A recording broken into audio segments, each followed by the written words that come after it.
मनापासून नमस्कार.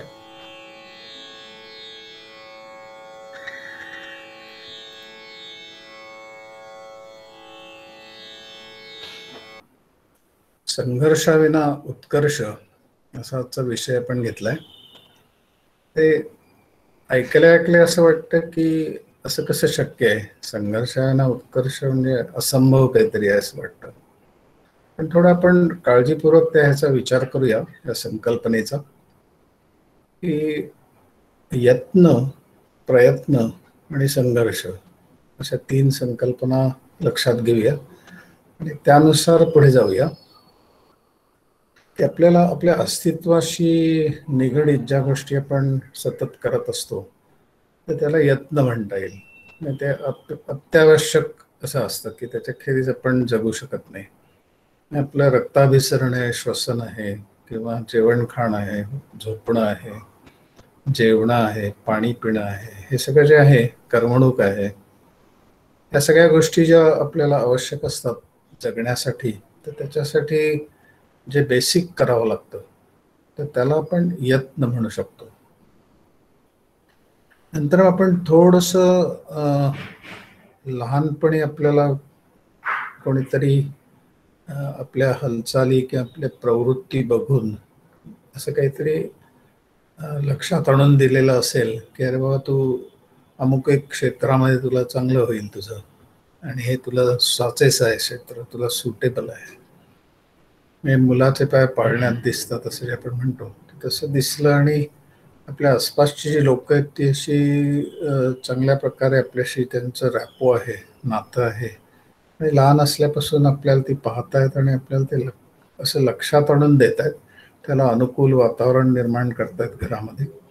त्यामुळे आपल्याला आपलं क्षेत्र निवडायला मदत होते. आणि ते झाल्यामुळे ज्यावेळेला आपले सुरू होतात प्रयत्न, तर त्याला ते आपल्याला काहीतरी कळलेलं असतं आतून की हे मला करायचं आहे म्हणून आयुष्यामध्ये.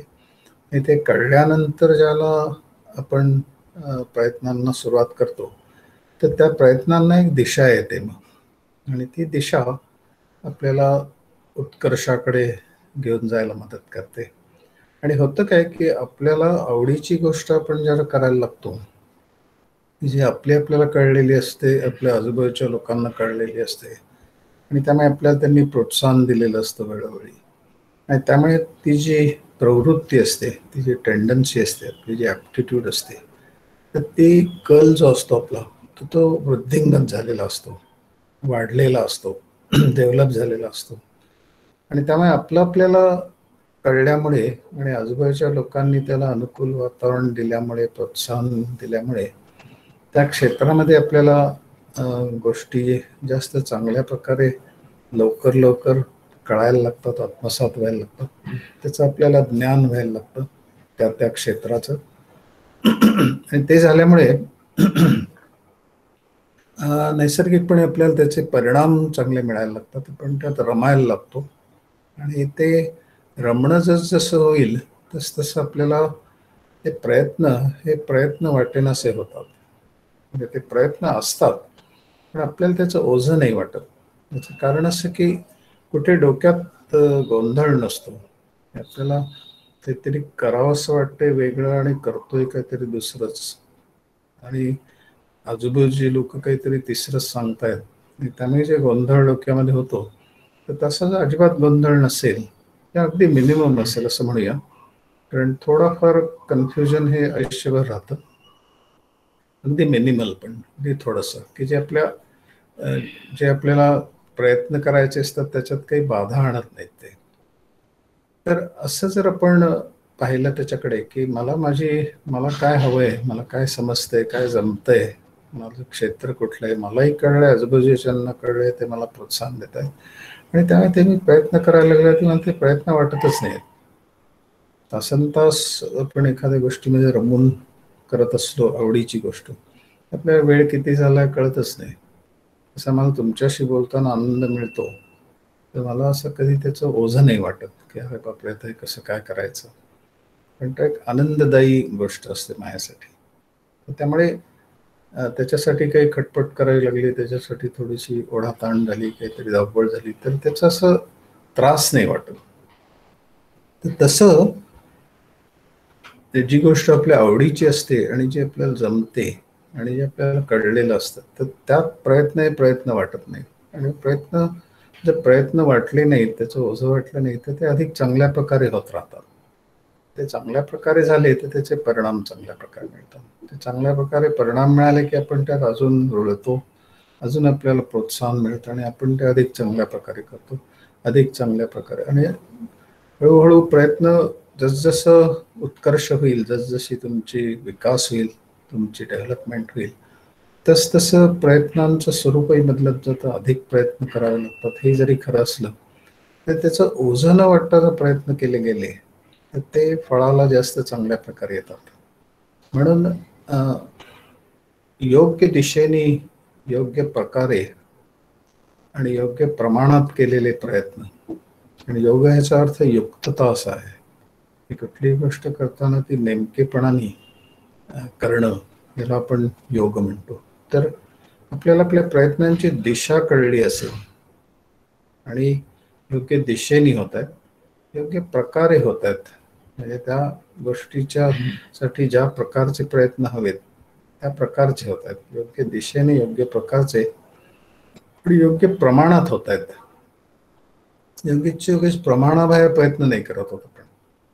असं असं म्हणत की आता आपल्याला एखाद्या परीक्षेचा अभ्यास करायचा आहे, तर त्या परीक्षेचा अभ्यास करायचा जर असेल तर ही जी पार्श्वभूमी आता आपण बोललो ती की मला कळलेलं आहे आतून, अरे हेच माझं कॉमर्स, हेच माझं क्षेत्र आहे, त्यामुळे त्यात मी तेच निवडलं आहे, त्यामुळे डोक्यात काही घोळ नाही.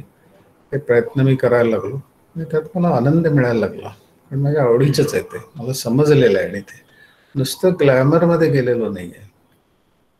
कोणीतरी भव्य दिव्य काहीतरी दिसलं कॉमर्समधलं म्हणून त्यांनी मला प्रभावित झालो आणि त्याचं ग्लॅमर वाटलं आणि म्हणून मी कॉमर्स शाखा निवडली, असं झालं नाही. तर मला कळलंय म्हणून त्या शाखेत मी सुरुवात केली त्याच्या अभ्यासाला. तो अभ्यास सुरू झाल्यानंतर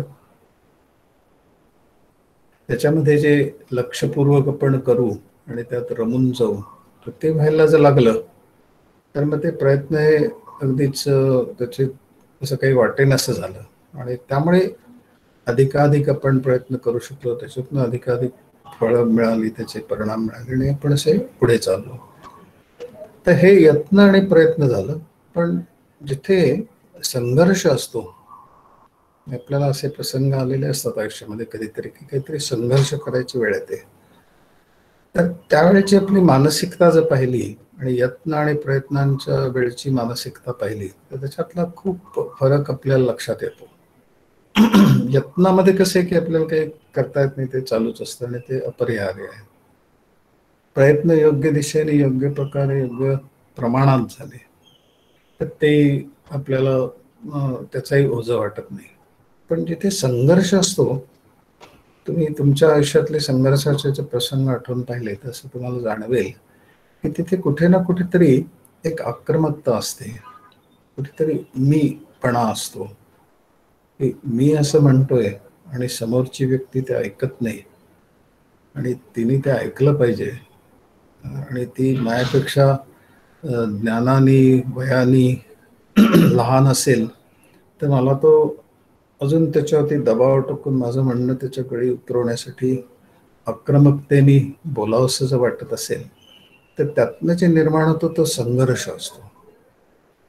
कारण माझ्या मीपणातनं मी जर बोलायला लागलो आणि आक्रमकतेने बोलायला लागलो तर समोरच्या माणसातला सुद्धा मीपणा जागा होतो. तो जागा झाला की आपण जर आक्रमक असलो आणि फारच आक्रमक असलो तर एखादा पडतं घेईल तो, पण बेताचे आक्रमक असलो तर तो डिफेन्सिव्ह होईल. तो त्याचा काय म्हणेल, आपलं प्रतिबंध नाही म्हणता येणार, पण आपण जे आक्रमण त्याच्यावरती करू ते परतवून लावण्यासाठी तो काहीतरी एक स्टँड घेईल मानसिक. आणि त्यातनं समजा आपण त्या संघर्षातनं गेलो आणि आपण त्याच्यावरती हावी झालो म्हणलो की त्याच्यावरती आपण ओव्हर पॉवर केलं, तर त्या एका वेळेला वाटल्यास असं होऊ शकेल की तो माणूस पडतं घेईल आणि आपल्याला फार मोठा विजय मिळाला असं वाटेल. परंतु या सगळ्या प्रक्रियेमध्ये मीपणातनं सुरुवात झालेली असल्यामुळे आणि त्याच्यातमध्ये सुद्धा मीपणाच जागृत झालेला असल्यामुळे जे संघर्ष निर्माण झाला, तर त्या संघर्षाचे परिणाम खूप डीपवर झालेले असतात, खोलवर झालेले असतात. तर त्यामुळे कधीतरी संधी आली की तो रिटॅलिएट करेल आणि आपल्याला त्या नवीन प्रकारच्या संघर्षाला सामोरं जावं लागेल. म्हणून संघर्षाने सुरुवात केली की त्याचं रूपांतरण संघर्षात चालू राहणं आपल्या पातळीवर आणि समोरच्या माणसाकडनं परिस्थितीकडनं सुद्धा त्या संघर्षाच्याच भूमिकेतनं सतत तसेच प्रतिक्रिया येत जाणं आणि आपण संघर्षाने सतत घेरलेले आणि वेढलेले असणं. तर असं जर असेल तर त्यात एक अस्वस्थता, अशांती, अतृप्ती, असमाधान असं सगळं त्याच्यात मिसळलेलं असतं त्या संघर्षाच्या अवस्थेमध्ये. आणि आपण खूप काळजीपूर्वक जो विचार केला आणि आपल्या आयुष्यातले काही संघर्षाचे प्रसंग आपण जर आठवून पाहिले आणि त्याच्यावरती जर चिंतन केलं, विचार केला, तर असं लक्षात येऊ शकतं की म्हणजे आपण जेवढे हे केलं, जेवढं आक्रमण केलं, तर तेवढ्या आक्रमणाची खरी गरज नव्हती. तो प्रश्न खूप साधेपणाने सुटला असता, पण आपण उगीच जास्त हे केल्यामुळे त्याची रिपरकशन्स खूप झाली.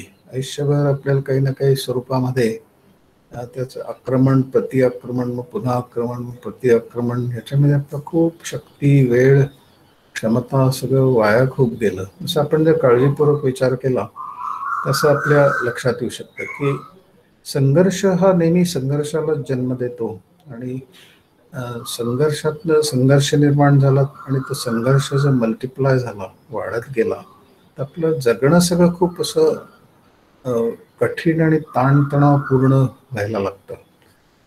आणि असं असतं ना की म्हणजे एक मी गोष्ट वाचली ती, एक ॲनिमल आपलं व्हेटरनरी डॉक्टर असतो आणि अगदी नवशिका असतो. तर त्याला काहीतरी तो गावामध्ये जातो एका खेड्यामध्ये आणि तिथे एक शेळी असते. तर ती तिला तिच्या ह्याच्यात न्यायचं असतं, तिला गोठा नाही म्हणत पण तिच्या राहण्याच्या जागी तिला न्यायचं असतं. तर तो तिला ओढून नेत असतो आणि तिथं एक छोटी 7-8-10 वर्षाची मुलगी जात असते. तर ती म्हणते, थांबा तुम्हाला काय तिला ह्याच्यातच न्यायचंय ना, मी नेते. मग ती काय करते की त्याच्यात त्या शेळीच्या तोंडात आपलं एक बोट देते आणि ते बोट चोखत चोखत ती शेळी मग ओढायला न लागता ती आत घेऊन जाते. आता हा जो फरक आहे की खरं म्हणलं तर तो व्हेटरनरी डॉक्टर असल्यावरती त्याला हे माहिती असायला पाहिजे, पण तरीसुद्धा त्याला ते माहिती नव्हतं की ओढतच न्यायला पाहिजे असं त्यांनी गृहीत धरलं होतं. त्यामुळे तो तिला आत ओढत नेत होता. आणि ती छोटीशी मुलगी, तिला प्रॅक्टिकल अनुभव असल्यामुळे तिने फक्त त्याच्या तोंडात एक बोट दिलं शेळीच्या आणि त्या बोटाच्या ते चोखायला लागलं ना. बोट म्हणजे तिला आईच्या अंगावर आपण पितोय असं वाटायला लागलं आणि त्यामुळे तिला त्या बोटाबरोबर ती आत गेली. तर हे जे आहे की संघर्षाने एखादी गोष्ट म्हणजे त्यांनी ओढून तो नेऊ शकला असतं, कारण त्याची ताकद जास्त होती आणि ते शेळीची कमी होती.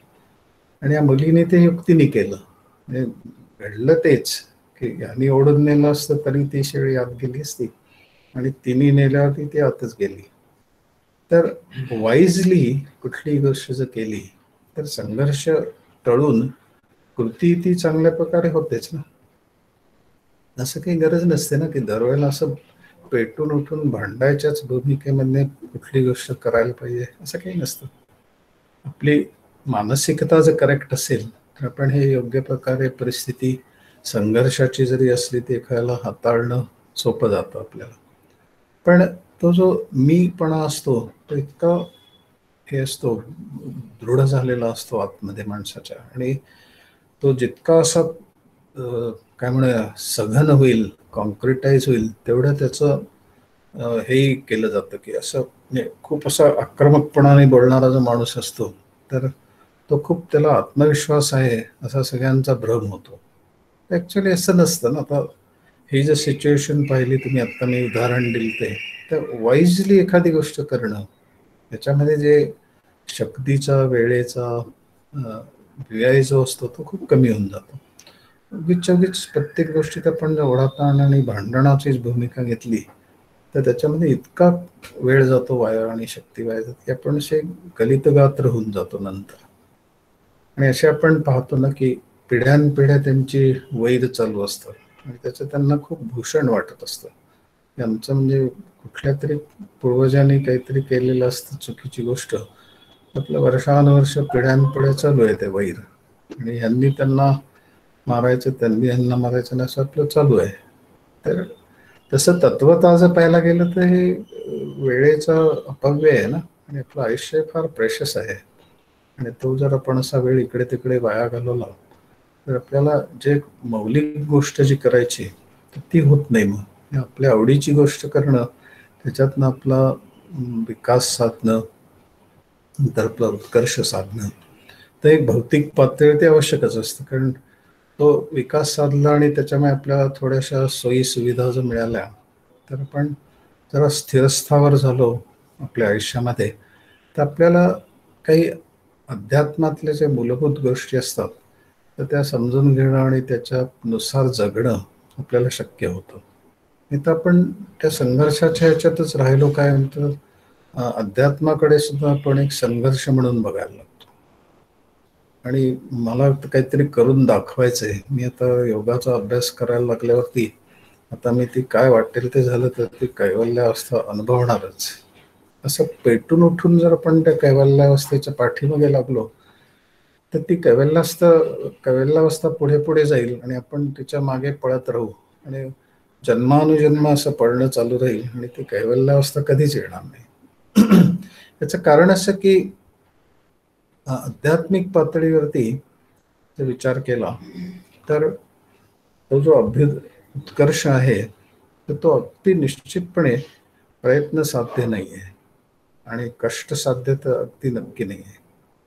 पण ते अवेकनिंग आहे म्हणजे डोळ्यात जो अज्ञानाचा पडदा आलेला आहे तर तो दूर होणं एवढंच फक्त त्यात अपेक्षित आहे.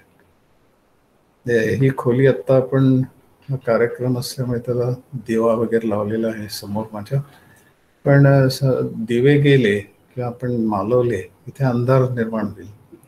हा अंधार मला जर दूर करायचा असेल तर मला करायचं काहीच नाही आहे, फक्त तिथे जाऊन बटन लावलं की अंधार दूर झाला.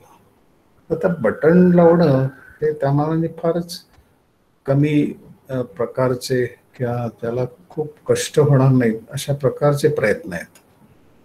त्याला तिथे मला जाऊन काही असं उठून जाऊन तिथे बटन दाबायचं म्हणजे असं काहीतरी वेगळ्या काही ऍक्शन्स करून आणि जाऊन तिथे बटन जोराने दाबायचं असं काहीच करायची गरज नाही. बटन दाबायला किती आपल्याला श्रम लागतात, थोडेसेच लागतात.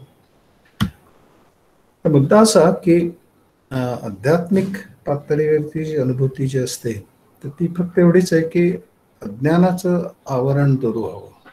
अज्ञानाचं जे आपल्याला डोळ्यावरती आलेला जो पडदा आहे तर तो जर दूर करायचा असेल तर ज्ञान आणणं ह्याच्याखेरीज दुसरा काहीच पर्याय नाही त्याला. हे अज्ञानाचा अंधार नाही तर काढणार कसा तुम्ही? खोलीमधला अंधार बाहेर काढायचा तर तो बटन दाबण्याखेरीज दुसरा पर्याय काय आहे? मी काही पोट्यात भरून अंधार बाहेर काढू शकत नाही किंवा मी फावड्याने ओढून बाहेर काढू शकत नाही. गोळा करत नाही मी अंधार आणि मग तो बाहेर नेऊन थोडा थोडा बाहेर टाकतोय असं नाही करू शकत.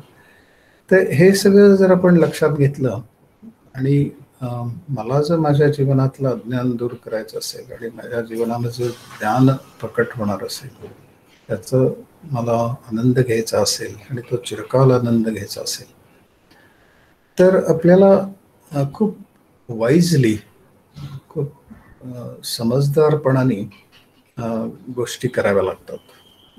पण पेटून उठून आत्मसाक्षात्कार आत्मदर्शन आपल्याला होऊ शकत नाही.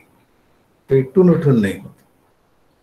पेटून उठण्याच्यामध्ये काहीतरी सिद्ध करणं, तर सिद्ध करणं हे कसं झालं की पुन्हा ते मीपणातनं आलं की मला काहीतरी सिद्ध करायचं. ते सिद्ध कशासाठी करायचं तर समोरच्या माणसाने मला अप्रूव्ह करावं, माझं म्हणणं मान्य करावं, माझं मी कसा साक्षात्कार मला झालाय, मला कसं आत्मदर्शन झालंय ह्याच्याबद्दल त्यांनी माझं कौतुक करावं, त्यांनी माझा आदर सत्कार करावा अशा भावनेने प्रेरित होऊन जर तुम्ही अध्यात्माचा अभ्यास करत असाल तर असं लक्षात घ्यायला पाहिजे की अशा प्रकारे केलेला अभ्यास हा फलद्रूप होणार नाही जसं अपेक्षित आहे त्याप्रमाणे. कारण तुम्ही सततच त्या संघर्षाच्या भूमिकेत राहाल, सततच तुम्ही सिद्ध करायच्या मागे लागाल. आणि आता तसं सिद्ध काय करायचं म्हणजे आत्मदर्शन माझ्या माहितीतले जे अगदीच हातावर मोजण्या सारखे सुद्धा नाही पण ज्यांना दर्शन झालेले अशी जी माणसं आहेत तर ती सेल्फ पजेस्ड असतात, ते आत्मस्थित असतात. ते काही असं सिद्ध करायच्या भानगडीत पडत नाही, कारण काही आवश्यकताच उरलेली नसते. ज्याला ज्ञान झालंय तर त्याला ज्याच्या स्वरूपाचं ज्ञान झालंय ज्याला, आणि ज्याला हे समजलंय की आपलं जे दृश्य स्वरूप आहे नामरूपात तर त्याच्या पलीकडे काहीतरी आपलं अस्तित्व आहे, त्याची ज्याला प्रचिती आली आहे आणि तेच चैतन्य सर्वव्यापी आहे आणि त्याच्याशी मी कायम जोडलेलाच आहे अशी जर प्रचिती त्या ज्ञानामुळे त्याला आलेली असेल तर त्याला सिद्ध करायचं काही राहतच नाही. आणि ही जी उत्कर्ष या शब्दामध्ये जे अंतर्भूत आहे अर्थ की वरच्या दिशेने आकृष्ट होणं. अज्ञानाच्या पातळीवर पण जो असलो तर ते खालच्या पातळीचं असणं असतं आणि वरच्या दिशेने ओढ वाटणं, त्याच्याकडचं आकर्षण वाटतं तर ते अंतस्फूर्त आकर्षण जे आहे की मला अज्ञानातलं दुःख कळलं, त्याच्यातले बंधकता कळली, त्याच्यातल्या मर्यादा कळल्या आणि ते कळल्यामुळे त्याचं साक्षात्करण झालं. म्हणजे अज्ञानाचं मला प्रथम ज्ञान झालं आणि त्या अज्ञानाचं ज्ञान झाल्यामुळे त्याबरोबर मला त्या अज्ञानाबरोबर येणारं दुःखाचं ज्ञान झालं आणि त्यामुळे माझ्यात एक अंतःप्रेरणा निर्माण झाली की अज्ञानाच्या अंधकारात आपण बाहेर पडायला पाहिजे. आणि त्यासाठी मी ज्यावेळेला प्रयत्न सुरू करीन तर त्यात ते प्रयत्न हे जर वाईजली केलेले प्रयत्न असतील, समजदारपणाने केलेले प्रयत्न असतील तर ते प्रमाणाबाहेर प्रयत्न करावेच लागणार नाही. त्याचं कारण असं की आत्मदर्शन जे आहे म्हणजे ज्या आत्मतत्वाचा मला अनुभव घेऊन पाहायचा आहे, पटवून घ्यायचं आहे, ते माझ्या आतच आहे ना, कायमच आहे. म्हणजे मला अज्ञानाने मी घेरलेलं असताना सुद्धा आत्मतत्व माझ्यामध्ये होतच आणि मी अज्ञान दूर करायचं म्हणल्यावरती मी नुसता तो पडदा दूर करण्यासाठी ज्ञानाचा प्रकाश आणला. ज्ञानाचा प्रकाश आणला हे सुद्धा बोलण्याची भाषा झाली, पण ज्ञानाचा प्रकाश अवतीर्ण झाला आत. माझं मलाच कळलं माझं खरं रूप काय ते, आणि ते रूप कळल्यामुळे जे ट्रान्सफॉर्मेशन आत घडलं त्या ट्रान्सफॉर्मेशनचा सहज आविष्कार म्हणून तो अंधार दूर झाला आणि त्यातनं जी एक अवस्था प्राप्त झाली तर ती अवस्था त्याला तर ती जी अवस्था प्राप्त होईल आत्मदर्शनानंतर तर तिचा प्रभावच इतका मोठा असेल की त्याच्या पुढे हे अज्ञानाचं काही चालणारच नाही, अज्ञानाचे ढग टिकणारच नाही तिथे.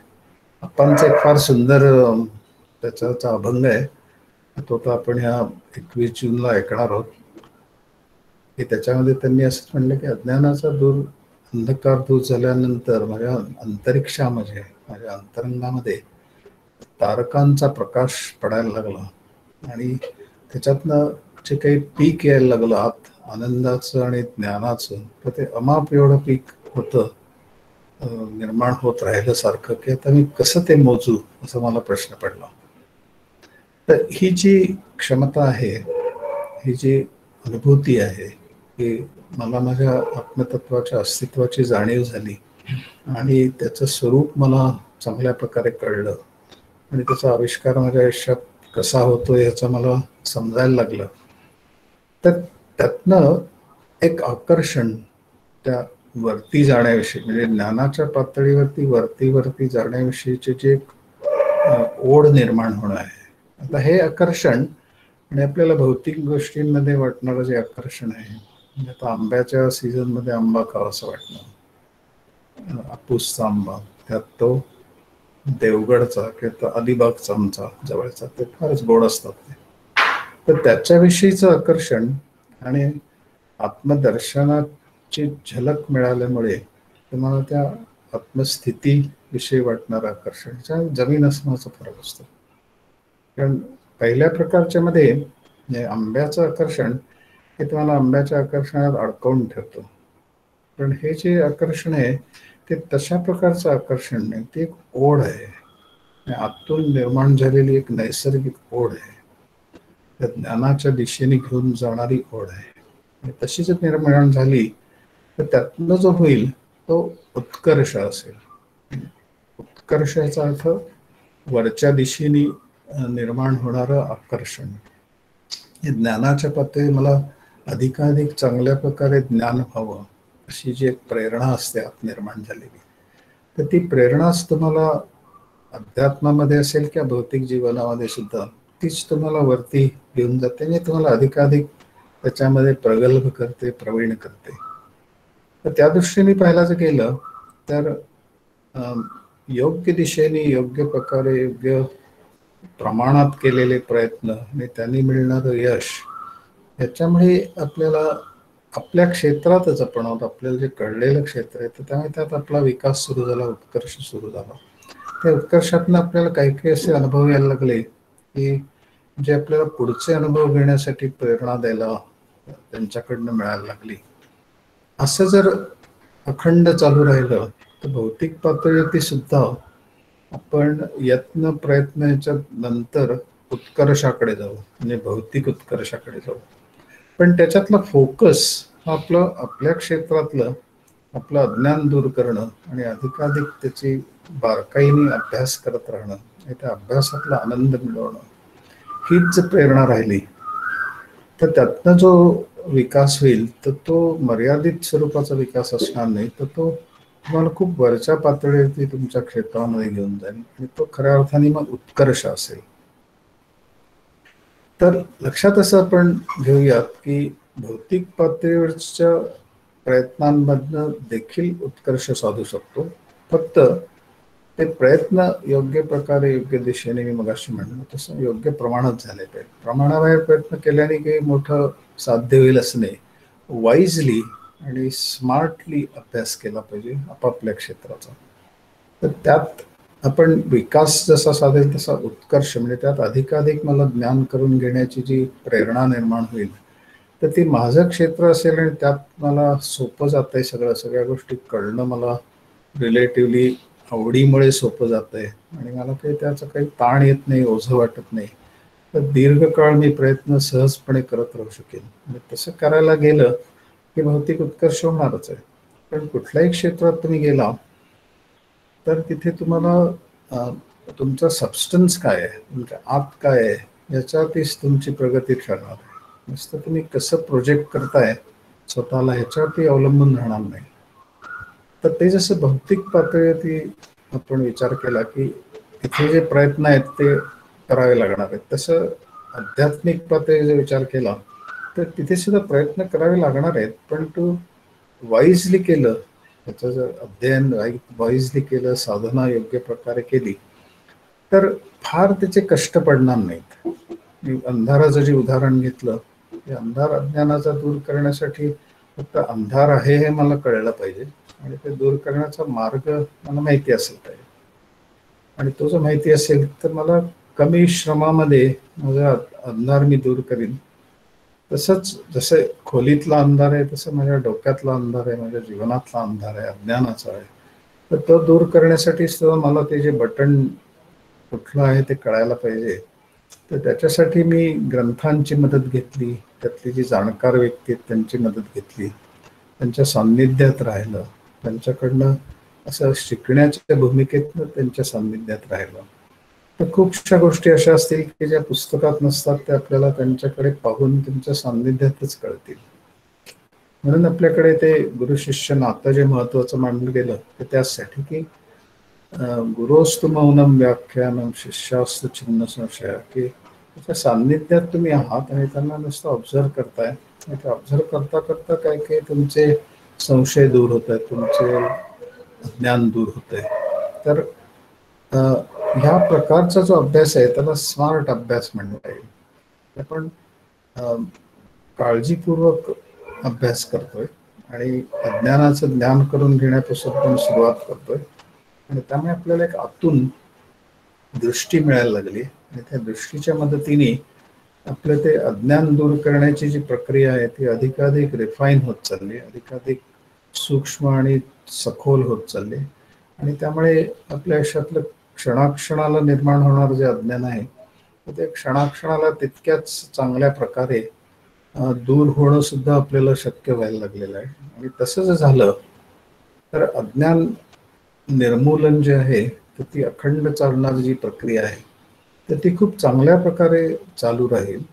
आणि आपण म्हणलो मगाशी कसं की मला जर भौतिक उत्कर्ष चांगला झालेला असेल आणि मी भौतिक पातळीवरती समाधानी असेल आणि आपण ज्या पद्धतीने बोलतोय, ज्या पद्धतीने विकास म्हणतोय पण तसा जर झाला तर त्या क्षेत्रामध्ये ज्ञानकेंद्रीय पण असल्यामुळे, भौतिक पातळीवरती सुद्धा ज्ञानकेंद्रीय असल्यामुळे आपल्याला वेळोवेळी त्याच्यातनं समाधान आणि आनंद मिळत राहील. कारण अज्ञान निर्माण होणं ही अखंड चालणारी प्रक्रिया आहे आणि ते जर दूर करायचं असेल तर मला ज्ञानोत्सुक व्हायला पाहिजे, ज्ञानाच्या विषयी माझ्या मनामध्ये उत्सुकता निर्माण व्हायला पाहिजे. तर मग मी वेळोवेळी निर्माण होणारं अज्ञान माझं अखंडपणे दूर करत राहू शकेन. आणि ते करता करता मला जी दृष्टी मिळेल तर त्या दृष्टीच्या मदतीने मला त्या ज्ञानाचा अधिक विस्तार करता येऊ शकेल. त्याच्या उंची, त्याची किंवा खोली किंवा व्याप्ती वाढवणं हे इतकं कठीण जाणार नाही मग. कारण माझी दिशा योग्य आहे, प्रयत्न योग्य दिशेने चालले आणि मी उगाच चुकीच्या पद्धतीने, चुकीच्या प्रकारे मेहनत करत नाहीये, तर योग्य प्रकारे मेहनत करतोय. आणि ते मला सगळं समजून करतोय, सगळं कुठेही दडपणाखाली नाही करत. तर मग त्यातनं जो आपला उत्कर्ष होईल, विकास होईल तर तो खूप वेगळ्या प्रकारचा असेल. आणि अध्यात्माच्या बाबतीत उत्कर्ष याचा अगदी मुळात जाऊन विचार केला तर बाहेरचं आपलं जे जाणं आहे, आपल्या इंद्रियांचं बाहेर जाणं आहे ते पूर्णपणे ज्याला थांबतं तर त्याला जे मागे उरतं तो उत्कर्ष असतो आपला. म्हणजे सर्व प्रकारचे हालचाली, शारीरिक, मानसिक, भावनिक, बौद्धिक, सर्व प्रकारच्या ज्याला संपूर्णपणे थांबतात तर त्याला जे मागे उरतं ते आत्मतत्व असतं आणि त्याची प्रचितीने आत्मदर्शन आहे. आणि ते असं आपल्या लक्षात, हे जर आपण प्रोसेस लक्षात घेतली की मलाच प्राप्त करून घ्यायचं असेल तर मला प्रयत्न करायची गरजच राहिली नाही. ते सहजपणे प्राप्त आहेच मी कायमच प्राप्त आहे ना. मला मिळवायचं असेल तर मला बाहेर कशाला जायला पाहिजे, मला माझ्या हातच जायला पाहिजे. आणि हे जे मिळवणं आहे तर ते बाहेरच्या गोष्टी जसं आपल्याला काहीतरी मिळवणं म्हणजे असं काहीतरी जाऊन वेगळं असतं, ते आणायचं असतं, मग ते आपल्याला आणि इतरांना दाखवायचं असतं की मी कसं आणलं. तर तसं ह्याच्यात काहीच नाही आहे ना. ह्याच्यात फक्त आपल्याला आपला भ्रम दूर करायचा आहे की आपल्याला जे असं वाटतंय की मी नामरूपात्मक आहे, मी म्हणजे हे संप्रसाद विनोद आहे, हा जो माझा भ्रम आहे तर तो ज्याला दूर होईल तर त्याला मला असं लक्षात येईल आतून की अरे नाही, मी हे आत्मतत्व आहे. आणि मला जर हे दोन्ही पातळ्यांवरती क्लॅरिटी आली की मी एकीकडे नामरूपात्मक आहे पण त्याच वेळेला मी चैतन्य रूपही आहे आणि हे दोन्ही हातात हात घालून जगतंय. म्हणजे माझ्या जीवनात हे दोन्हींचं महत्व आहे आपापल्या जागी. आणि मला काही त्याच्यात मी कंपॅरिझन करत नाही, तुलना करत नाही, हे लहान हे कमी असं काही म्हणत नाही. कारण आपल्या जागी भौतिक अभ्युदय, भौतिक उत्कर्ष हा सुद्धा महत्वाचा आहे. परंतु तो भौतिक उत्कर्ष होत असताना त्याचे जे योग्य प्रमाणात तो झाला आणि योग्य प्रकारे झाला तर त्यांनी तुमचं चित्त विचलित होणं, त्याचे अस्वस्थता येणं किंवा गोंधळलेलं असणं असं काही होणारच नाही. कारण सगळं योग्य प्रकारे झालेलं आहे. आपण मगाशी म्हणलो तसं की यत्न प्रयत्न जर दिशा योग्य असेल तर आपल्याला आपोआपच त्याच्यात यश मिळेल. आणि असं चित्त असं रिलेटिव्हली शांत राहील. पण आपण जर प्रक्षुब्धतेने सगळं केलं, पेटून उठून काहीतरी अभ्युदय करायचा प्रयत्न केला तर अभ्युदय होईल सुद्धा एखादा, पण at the cost of your on mental health आणि सेन्स ऑफ वेलबिईंग, तो जर जात असेल तर जे काही मिळालेलं असेल ते तसं व्यर्थच ठरेल ना.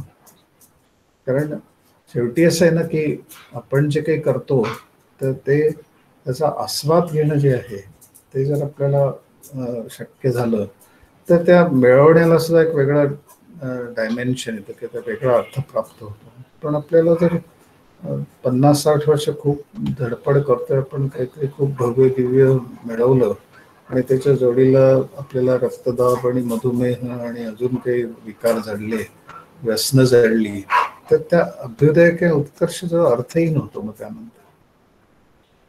आता ह्याच्यातही काही जण असं म्हणतील की आम्हाला जे काही असेल ते ठीक आहे, तुम्ही म्हणताय ते, पण आम्हाला फेरारीमध्ये बसून रडायला आवडेल नुसतं रडण्यापेक्षा. तर हे आपल्या जागी जरी बरोबर असलं तरी आपण विचार करताना आयुष्याचा होलिस्टिक करण्याची गरज आहे. सर्वसमावेशकता त्यात असली पाहिजे. की भौतिक पातळीचा अभ्युदय आपण नाकारतोय असं नाही, पण तो योग्य प्रकारे करतोय आपण, आणि त्यामुळे आपला आतला समतोल बिघडत नाही. तर आतला जर समतोल बिघडला नाही तर ज्या वेळेला आपल्याला थोडंसं सवड मिळेल, वेळ मिळेल आणि आपल्याला वेळ आपल्या ताब्यात असेल, पुढे आपण मोकळेले झालेले असतो, स्थिरस्थावर झालेले असतो, तर त्याला अध्यात्मात लक्ष केंद्रित करायची वेळ ज्याला येईल तर त्याला त्याचं असं ओझं नाही वाटणार, त्याचा प्रॉब्लेम नाही वाटणार, प्रश्न नाही वाटणार तो. पण आपली जी जीवनशैली आहे सुरुवातीपासून, तर ती आपल्याला नेमकं काय करावंसं वाटतंय हे समजण्यापासून सुरुवात झालेली आहे. त्यातच आपण आपलं क्षेत्र निवडलंय. आपल्याला अनुकूल वातावरण घरातही मिळालं, आई वडिलांकडनं, आजी आजोबांकडनं, काका काकू, मामा मामी, ज्यांच्याकडनं जे आपले मित्रमंडळी, शाळेतले शिक्षक, या सगळ्यांकडनं चांगलं वातावरण जर मिळत असेल आणि आपणही सजग असलो, जागृत असलो, तर ते दोन्हीचा मेळ बसेल आणि आपल्याला क्षेत्र सापडेल आणि त्याच्यावरती आपण अधिक चांगल्या प्रकारे फोकस्ड अभ्यास करू शकू त्या क्षेत्राचं, त्याचं ज्ञान संपादन करू शकू आणि त्यातनं जे उत्कर्ष साधेल तसा आपल्याला गुरफटून टाकणारा आणि व्यग्र ठेवणारा असा नसेल. आवश्यक प्रमाणात उत्कर्ष असेल, पण त्यात वाहवत गेलेले नसून आणि कुठल्याही प्रकारच्या व्याधी जडलेल्या नसतील, तर आपल्याला आध्यात्मिक उत्कर्ष जो करायचा आहे त्यावेळेला आपण अधिक चांगल्या प्रकारे त्याच्यामध्ये आपलं लक्ष केंद्रित करू शकतो. इथं तसं करता येणार नाही. तर म्हणून असं लक्षात घ्यायला पाहिजे की आध्यात्मिक उत्कर्ष हा आवश्यक आहे आणि तो करायचा जर असेल तर आपल्याला खूप बेसिक्समधनं गेलं पाहिजे. आणि त्याचं अगदी मूलभूत त्याच्यातलं तत्व काय आहे, तर मी फक्त नामरूपात्मक आणि शरीर म्हणजेच मी आहे, मन म्हणजेच मी आहे, बुद्धी म्हणजेच मी आहे, हा जो माझा भ्रम आहे, तर तो आधी मला अधिक कळलं पाहिजे की हा भ्रम आहे. कारण नेक्स्ट आपल्याला झोपेतच आपण जर असलो आणि स्वप्न पडत असली आपल्याला, तर आपल्याला स्वप्नातच आपण रमून जातो. म्हणून पहिली गोष्ट काय, तर झोपेतनं जागा व्हायला पाहिजे.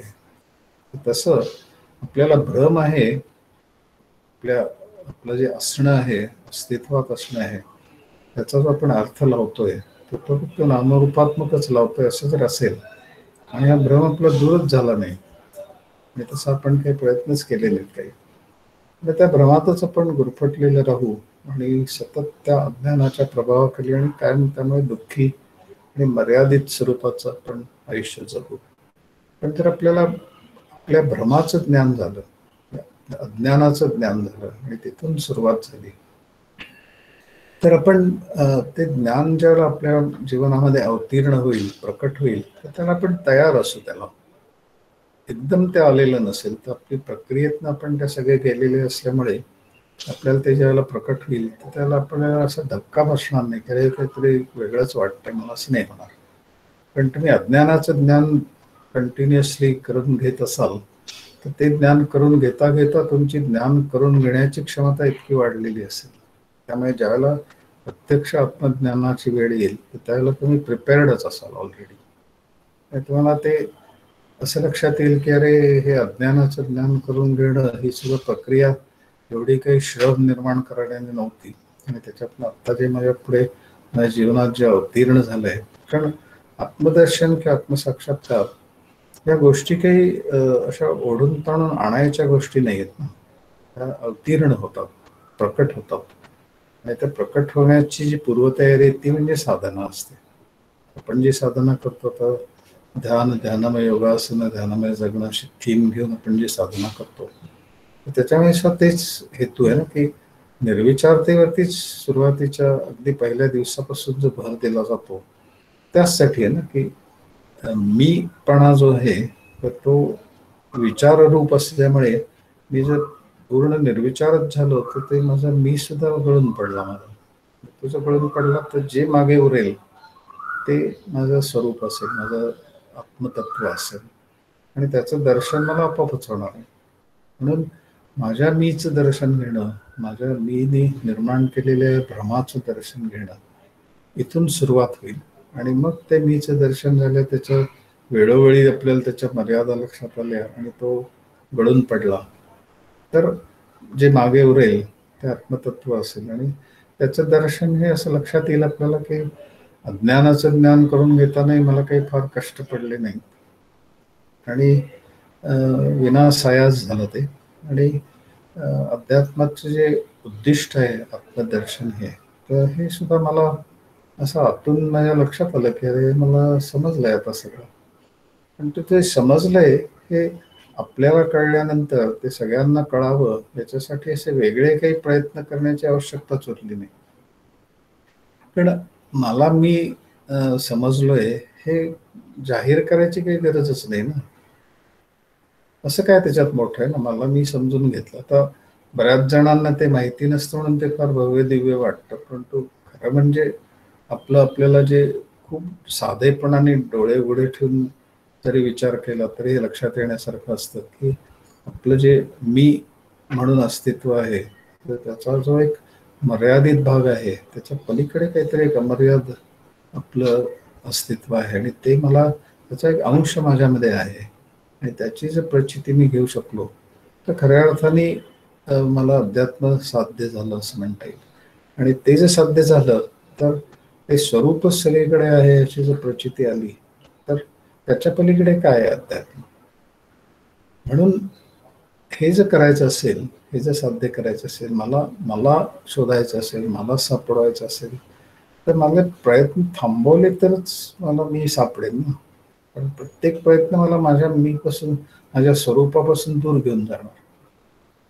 म्हणून कुठल्याही प्रकारचे प्रमाणाबाहेर कष्ट न करता आपल्याला जो उत्कर्ष आहे आपला तर तो साधता येऊ शकतो. पण हा आध्यात्मिक उत्कर्ष झाला.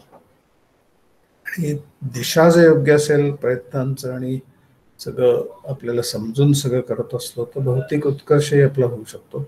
आणि त्याच्यात सुद्धा खूप प्रमाणाबाहेर कष्ट घ्यावे लागणार नाही. पण आता बोलतोय त्यानुसार जर आपण विचार केलेला असेल तर त्याच्यामध्ये कमीत कमी श्रमामध्ये जास्तीत जास्त आपली त्याची फळं मिळू शकतात, भौतिक पातळी सुद्धा. आणि आत्मिक पातळी विचार केला तर साधना करण्यासाठी आपल्याला काही प्रयास करावे लागतील हे उघड आहे. परंतु हे प्रयास असे खूप असे पेटून उठून करून चालणार नाही.